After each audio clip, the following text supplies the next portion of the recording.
my first movie was a bit of a scandal in its native land. I wrote something that I think I initially called Orgy of the Blood Parasites, and then became The Parasite Murders, and then became Shivers, and in the U.S. it's called They Came From Within. It was basically an image that I had, and I can't remember whether I actually dreamed it or read it somewhere, but it was two people lying in a bed at night, and the man wakes up, looks over to the woman, and sees her mouth open, and out of that mouth comes a spider and walks out of her mouth. And that image was really the crystal around which the rest of the film Shivers formed.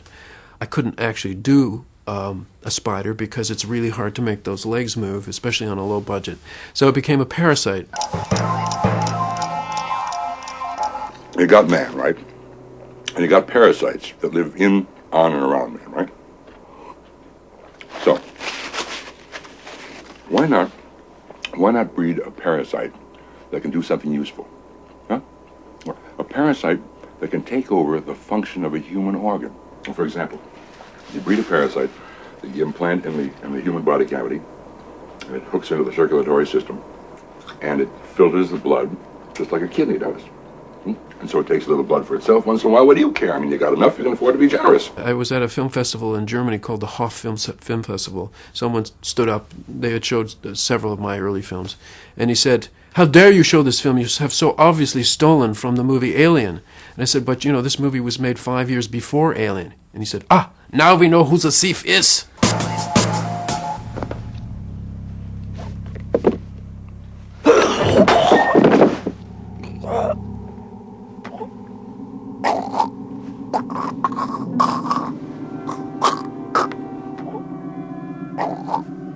In Shivers, I have parasites that live in your body that burst their way out, leap onto your face, do a bunch of stuff that the alien does in the movie Alien.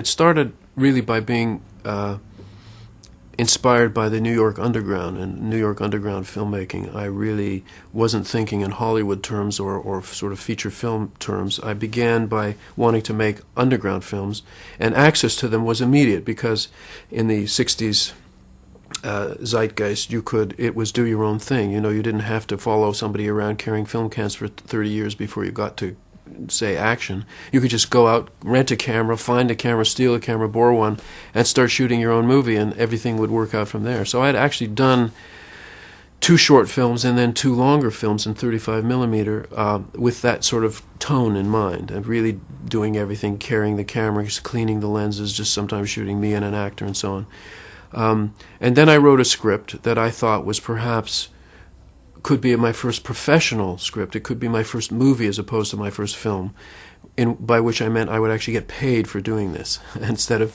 paying for the film stock and so on.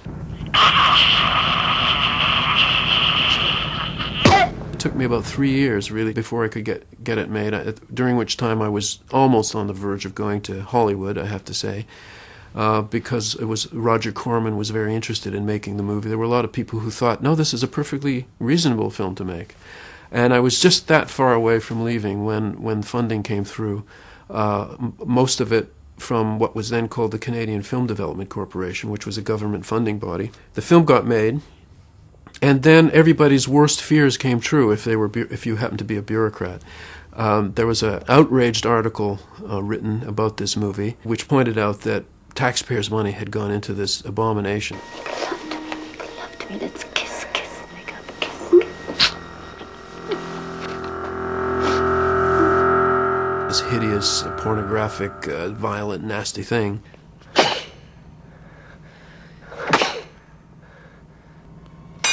And suddenly questions were being raised in the House of Commons about me and my movie and why was money being put into it. Of course, it was the first and only, at that time, movie that they had funded that actually made money back for the taxpayers, so that eventually kind of became a non-issue. But it became a bit of a scandal. For me, all art is subversive in some way, and that means that it cannot possibly abide by the rules of politeness and decorum that many mainstream movies thrive on. I mean, most mainstream movies are comfort. It's a cinema of comfort. It's meant to make you feel good and feel cozy, even if it's got some scary moments in it. Everything resolves okay, and it's really just there to reinforce the status quo and get you out of your own life a little bit for a few minutes. To me, that's not what art does. Art is reflective. It really forces you to reflect on yourself, on your situation, good or bad, make you think about things like what is human existence, what is the human condition really about, and so on and so on. So I think that real art must be subversive of the status quo to some extent. It doesn't mean that you're preaching political revolution necessarily, although that would be a possibility.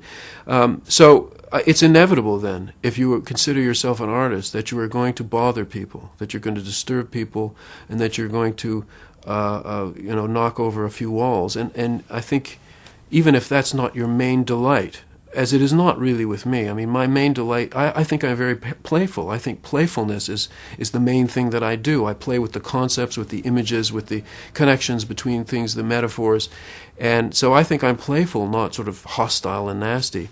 But nonetheless, there's an urge to get under the surface of things. Sometimes I do that literally. I mean, I'm doing scenes of sort of autopsy and dissection and surgery, and yeah, you want to get under the surface to see what's really going on and how things really work.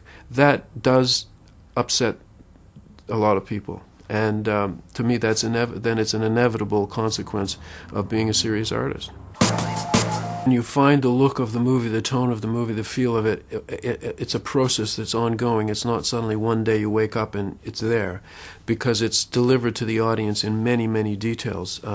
The color of walls and the shading of the light, the clothes that you use or don't use. And I mean, each movie has its own very specific little set of rules that it kind of generates. In a way, in each movie you're creating a biosphere that has to be complete in itself. It has its own weather system, it has its own ecology, and if there's something not functioning properly there, then the movie doesn't work.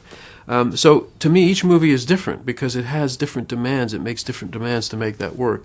But of course, the continuity comes from me and my sensibility, and then the sensibilities of those people that I work with and choose to work with continually. So I'm sure that that's where a lot of that comes from. It's a contribution of a lot of people.